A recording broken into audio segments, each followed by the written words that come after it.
પ્રાકૃતિકના વારસાના દર્શન એમાંથી થતા જોવા મળે છે। તો હવે વિગતે આપણે જોઈશું મિત્રો કે ભારતનો પ્રાકૃતિક વારસાની અંદર કોનો સમાવેશ થાય અને એની અંદર મહત્વની બાબતો કઈ છે। તો જોઈએ એની અંદર મિત્રો આપણે કે પહેલું આવે છે ભૂમિ દ્રશ્યો। ભૂમિ દ્રશ્યો એટલે કે ભૂમિ આકાર કે જ્યાં અનેક ભૂમિ દ્રશ્યોનું સર્જન જોવા મળે છે। ભૂમિ આકાર જેને આપણે જમીન કહીએ છીએ, તો જમીન ઉપર જે સર્જન કેટલાક દ્રશ્યો જોવા મળે છે, એનું સર્જન જોવા મળે છે। તેવા ઉદાહરણ આપેલું છે અહીંયા જુઓ કે હિમાલય જે છે, દાખલા તરીકે હિમાલય પર્વત એ ભૂમિ આકાર છે। જો અહીંયા પાછું એક ખાલી જગ્યા મને કે ભૂમિ આકાર કોણ છે અથવા તો ખાલી જગ્યા એ ભૂમિ આકાર છે, તો અહીંયા આપણને દાખલા તરીકે જે જવાબ આપ્યો છે કે હિમાલય જે છે એ આપણો ભૂમિ આકાર તરીકે એને ઓળખવામાં આવે છે।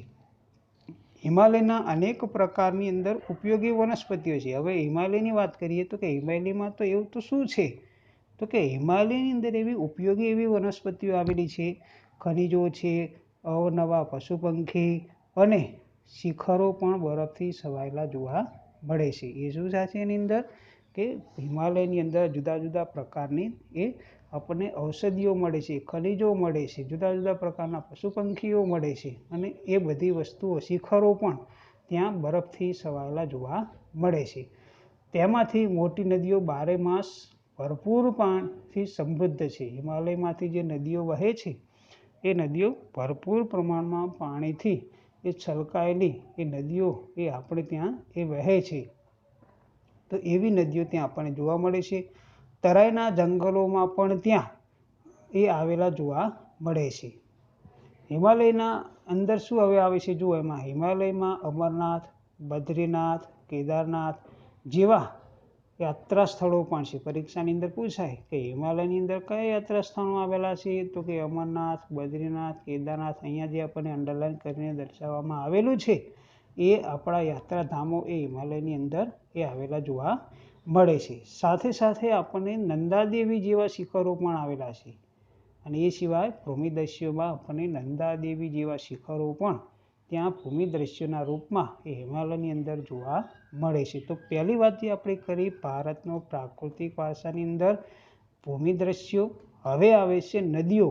નદીઓ વિશે આપણે જરા વાત કરી લઈએ મિત્રો કે પ્રાચીન કાળથી નદીઓ પ્રાકૃતિક માર્ગ પૂરો પાડતી રહી છે। નદીઓ જે છે એ વર્ષોથી પોતાના માર્ગ ઉપર એ વહેતી આવી છે અને વહે પણ છે। તો એ ભારતીય સંસ્કૃતિ સિંધુ અને રાવી નદીને કિનારે એ પાલન પોષણ પામી છે। આપણી જે સંસ્કૃતિ જે છે એ આપણે આગળ પણ વાત કરી ગયા કે 5000 વર્ષ પુરાણી આપણી પ્રાચીન સંસ્કૃતિ સૌપ્રથમ સિંધુ નદીને કિનારે વસી અને ત્યારબાદ રાવી નદીને કિનારે વસી। તો ત્યાં આપણી સંસ્કૃતિનું પાલન પોષણ ત્યાં થયું, ત્યાં આપણી સંસ્કૃતિ સમૃદ્ધ બની। હવે જુઓ નદીઓના નામ આવે છે સિંધુ, ગંગા, યમુના, સરસ્વતી, નર્મદા, કાવેરી, કૃષ્ણા વગેરે જેવી લગભગ બધી જ નદીઓ આપણા ભારતના લોકજીવન પર પ્રગાઢ અસરો ઉપજાવી છે। અહીંયા જે આપણને નદીઓ આપી છે એ નદીઓ એ આપણા જીવનની અંદર એનું ખાસ એવું મહત્વ એ જોવા મળેલું છે। આપણને વિચારીને થાય કે આપણી સંસ્કૃતિ નદી કિનારે જ કેમ વસી, તો એનું મુખ્ય કારણ છે કે આપણને જીવન જરૂરી અને ખેતી માટે પાણી મળી શકે એટલા માટે લોકોને આપણી જે સંસ્કૃતિ જે છે એ ત્યાં વસવાટ એ પામેલી છે। પીવાનું પાણી જો આવ્યું અહીંયા મિત્રો, અહીંયા આવ્યું મેં વાત કરી એ જ કે પીવાનું પાણી, વપરાશનું પાણી, સિંચાઈ, વીજળી, ખેતી, જળમાર્ગ જેવી આપણી મહત્વની જે જરૂરિયાતો જે છે એ સંતોષવામાં નદીઓનું સ્થાન અગ્રીમ છે। અહીંયા આપણને કોઈ એમ થાય કે આપણી સંસ્કૃતિ નદી કિનારે કેમ વિકાસ પામી, તો એનું જે કારણ જે છે એ કારણોમાંના આ કારણો પણ એમાં જવાબદાર એ રહેલા છે કે પીવાનું પાણી મળી શકે, વપરાશી પાણી મળી શકે, સિંચાઈ, વીજળી, ખેતી, જળમાર્ગ આ બધા જે મહત્ત્વના કામો જે છે, જે જરૂરિયાતો જે છે એ જરૂરિયાતો એ નદીઓના સ્થાનની અગ્રીમ છે। એ ઉપરાંત માટીના વાસણો, મકાનો, લીપણ તથા ઉદ્યોગોના વિકાસો માટે પણ માનવીને નદીના પાણી ઉપર આધારિત રહેવું પડ્યું છે અને આમ નદીઓએ ભારતીય પ્રજા જીવનને સમૃદ્ધ બનાવ્યું છે। અહીંયા જો આપણને નદી જે છે એ આપણી ભારતીય જીવનને જે સમૃદ્ધ બનાવવાનું કામ કર્યું છે। કેમ કે નદીઓનું પાણી આપણા જીવન જરૂરિયાત માટે તો છે જ, સાથે સાથે આપણા જે ઉદ્યોગો જે છે એ ઉદ્યોગોની અંદર પણ એ નદીઓના પાણીનું ખૂબ જ મહત્ત્વ આપણને જોવા મળી રહ્યું છે. એટલા માટે જ કહી શકાય કે ભારતીય પ્રજા જીવનને સમૃદ્ધ બનાવવા માટે નદીનો ખૂબ જ એવો ફાળો રહેલો જોવા મળે છે. આપણી સંસ્કૃતિની અંદર જે પ્રાચીન કાળથી નદી કિનારાના ઉષા અને સંધ્યાના વિવિધ ભૂમિ દ્રશ્યો દ્વારા ભરપૂર સૌંદર્ય છે. હવે અહીંયા વાત કરી કે નદીઓ કિનારે જ્યારે ભરપૂર એવા ભૂમિ દ્રશ્યો પણ જોવા મળે છે, જુદા જુદા પ્રકારના સૌંદર્યો જોવા મળે છે, કલા સૂઝ જોવા મળે છે, કૌશલ્યનો વિકાસ પણ આ પ્રકૃતિના વારસામાંથી મળ્યો છે. તેથી આપણે નદીને લોકમાતાનું બહુમાન આપ્યું છે. અહીંયા લોકમાતાની ઉપયોગિતા આપણને જે અહીંયા બતાવે છે, એની જરૂરિયાત જે છે એ જરૂરિયાતને ધ્યાનમાં રાખીને આપણને અહીંયા નદીને લોકમાતા તરીકેનું બહુમાન આપવામાં આવ્યું છે. અહીંયા પરીક્ષામાં પૂછાય કે નદીને કયું બહુમાન આપવામાં આવ્યું છે અથવા તો નદીને કયા નામથી ઓળખવામાં આવે છે, તો અહીંયા જે આપણને બતાવે છે અંડરલાઈન કરીને, એટલે લોકમાતાનું બિરુદ જે છે એ લોકમાતાનું બિરુદ અહીંયા આપણને આપવામાં આવેલું જોવા મળે છે. તો એ રીતે નદીને લોકમાતા તરીકે ઓળખવામાં આવે છે. હવે ત્રીજા નંબરનું આપણે વાત કરીએ પ્રાકૃતિક વારસામાં કે વનસ્પતિ જીવન. ભારતની પ્રજા આદિ સમયથી પર્યાવરણ પ્રેમી રહી છે. આપણે પર્યાવરણ પ્રેમી એ વર્ષોથી, જ્યારથી આપણી સંસ્કૃતિનો વિકાસ થયો છે ત્યારથી માંડીને આજ સુધી અને આગળ સુધી પણ આપણે બધા સૌ એ પર્યાવરણ પ્રેમી રહ્યા છીએ, જેની સાક્ષી તેના વૃક્ષ પ્રેમ, પુષ્પ પ્રેમ અને છોડવાઓનો પરત્વેનો આદર સૂચવે છે. અને આપણે જે પર્યાવરણ પ્રેમી શા માટે છીએ કે આપણને વૃક્ષ પ્રત્યે પ્રેમ છે, પુષ્પ પ્રત્યે પ્રેમ છે, છોડવાઓ પ્રત્યે આપણને આદર છે. આપણને આપણી નજર સામે કોઈ છોડવાને તોડવાનો પ્રયત્ન કરે તો આપણને કેવું લાગે કે આ છોડવાને કેમ તોડી રહ્યો છે, પુષ્પને તોડવાનો પ્રયત્ન કરે તો આપણને થોડુંક મનમાં એવું લાગે કે આ ફૂલને એ નકામો એ તોડી રહ્યો છે. તો એ શું આપણને બતાવે છે કે આપણો વૃક્ષ પ્રત્યેનો પ્રેમ જે છે એ એની અંદર આપણને બતાવવા માગે છે. તો માણસ, પ્રાણી, પશુ પંખીના આહાર માટે વનસ્પતિ પર આપણે આધાર રાખવો પડે છે. આપણો ખોરાક શું છે? વનસ્પતિ છે, કે વનસ્પતિ દ્વારા આપણને એમાંથી ખોરાક મળે છે. ભારતમાં વડ, પીપળો, તુલસી વગેરેની પૂજા ધૂપબત્તી કરવામાં આવે છે. જો અહીંયા હવે આવ્યું પર્યાવરણ પ્રેમી આપણે કયા, વૃક્ષ પ્રેમી આપણે કયા, તો આપણે શું કરીએ છીએ? વૃક્ષની પૂજા કરીએ છીએ. કયા વૃક્ષ?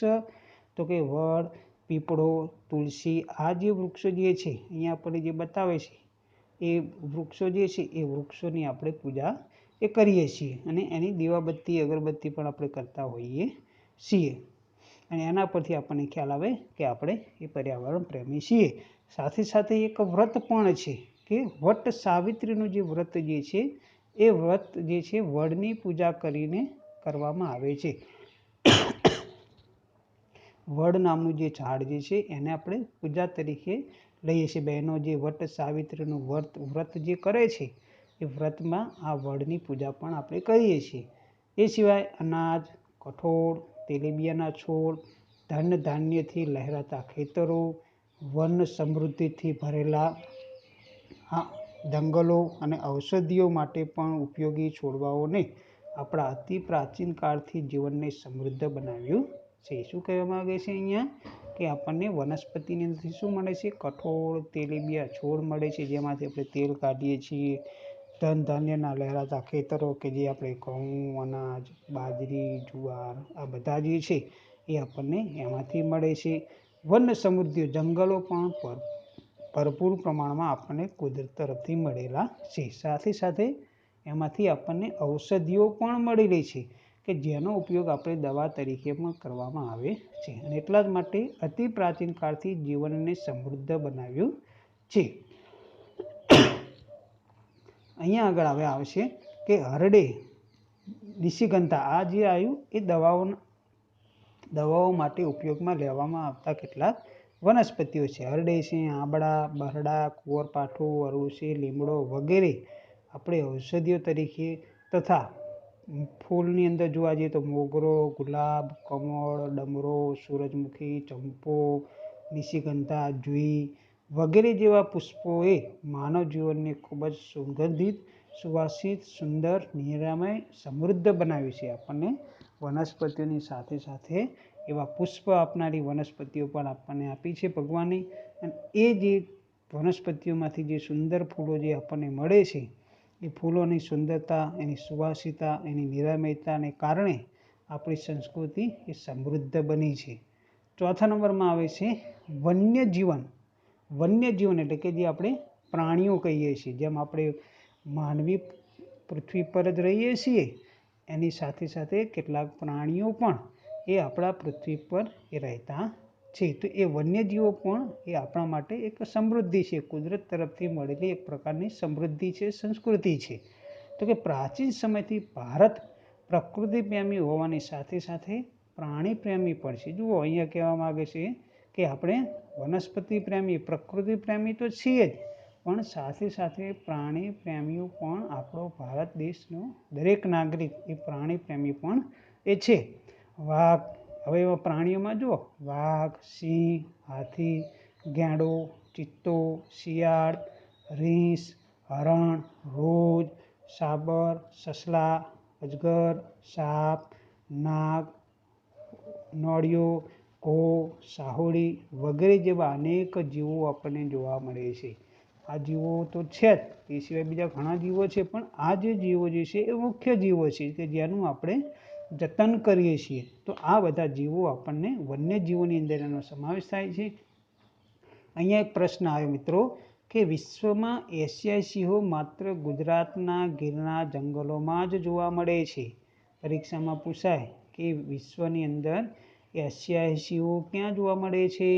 તો કે ગુજરાતના ગીરના જંગલોની અંદર જોવા મળે છે. જો હું અંડરલાઈન કરીને તમને દર્શાવું કે ગુજરાતની અંદર જે ગીરના જંગલો જે છે, એ ગીરના જંગલોની અંદર એ આપણને જોવા એ મળે છે.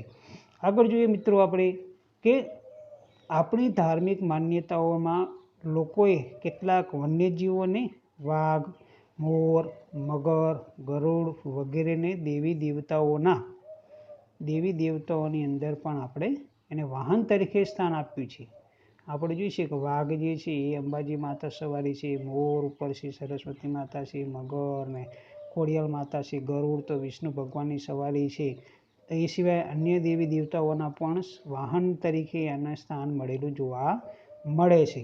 આપણી રાષ્ટ્રીય મુદ્રામાં પણ 4 સિંહો, ઘોડા તથા બળદની આકૃતિ મૂકીને પણ એનું આપણે મૂલ્ય, એનું જતન આપણે એ કર્યું છે. પરીક્ષાની અંદર અહીંયા પૂછાય કે આપણી રાષ્ટ્રીય મુદ્રા કઈ? તો આપણી રાષ્ટ્રીય મુદ્રા જે છે 4 સિંહોની આકૃતિવાળી રાષ્ટ્રીય મુદ્રા છે. આપણને ચિત્રમાં દેખાય 3 જ સિંહ, પણ ખરેખર એની આકૃતિ આપણે જો જોવા જઈએ મૂર્તિ કે પ્રતિમા, તો એ 4 સિંહના મુખવાળી છે, પ્લસ નીચે ઘોડો તથા બળદની આકૃતિ પણ એમાં આપણને જોવા એ મળેલી છે. તો એ રીતે એ આપણને 4 સિંહની આકૃતિ, એ રીતે એનું ચિત્રનું આલંકન એમાં થયેલું જોવા મળે છે. વળી આ વન્યજીવોની રક્ષા માટે અભયારણ્યો પણ બનાવી તેના જીવનને સુરક્ષા માટે કાયદાઓ પણ કરવામાં આવેલા છે. તો મિત્રો, આ આપણે વાત કરી ભારતના સાંસ્કૃતિક વારસાની અંદર. પહેલા નંબરમાં હતો ભારતનો પ્રાકૃતિક વારસો, કે એ પ્રાકૃતિક વારસાની અંદર આપણે વાતો કરી ભૂમિ દ્રશ્યની વાત કરી, વનસ્પતિઓની પણ વાત કરી, સાથે સાથે એની અંદર આપણે નદીઓની પણ વાત કરી, વન્યજીવોની વાત કરી. તો આ જે છે તમામે તમામ એ આપણા કુદરત તરફથી આપણને મળેલો અમૂલ્ય વારસો એ રહેલો છે. તો મિત્રો, હવે આપણે આગળનો જે વિષય વસ્તુ જે છે એ આવતા વર્ગની અંદર એનો અભ્યાસ આપણે કરીશું. પણ ખાસ સૂચના કે આ વિડીયો જ્યારે આપણે જોઈએ ત્યારે એ વિડીયોને આપણે કોમેન્ટ કરીએ. કોમેન્ટની અંદર ફક્ત ધોરણ અને નામ જ લખવું અને એ રીતે કોમેન્ટ કરવી, જેથી કરીને તમારી હાજરી પૂરવાની થાય તો અમને એ ખ્યાલ આવે, તો એ તમે હાજરી પણ પૂરી શકીએ. સાથે સાથે વિડીયોને પણ લાઈક કરીએ. એ સિવાય ઘણા બધા વિડીયો આપણને એ યુટ્યુબની અંદર આપણને મળે છે, કે જે આપણું યુટ્યુબ ચેનલ આપણે બનાવેલી છે, એ આપણા શાળાની જ યુટ્યુબ ચેનલ છે. એની અંદર તમામ પ્રકારના જે વિડીયો જે છે, જે તે વિષયના વિડીયો જે તે શિક્ષક દ્વારા એ મૂકવામાં આવે છે, અને એ વિડીયો આપણે સૌ નિહાળીએ. તમે ગમે તે નવરાશના સમયે પણ 1 વાર, 2 વાર કે 3 વાર એ વિડીયોને તમારે નિહાળવો હોય તો પણ નિહાળી શકાય એ માટેની આ સુવિધા આપણે તમારા માટે તમારું શિક્ષણ કાર્ય ન બગડે એટલા માટે આ વિડીયો એ ઓનલાઈન મૂકવામાં આવે છે, જેથી કરીને તમારું શિક્ષણ એ સારી રીતે ચાલી શકે. તો થેન્ક યુ. આભાર. જય હિન્દ, જય ભારત.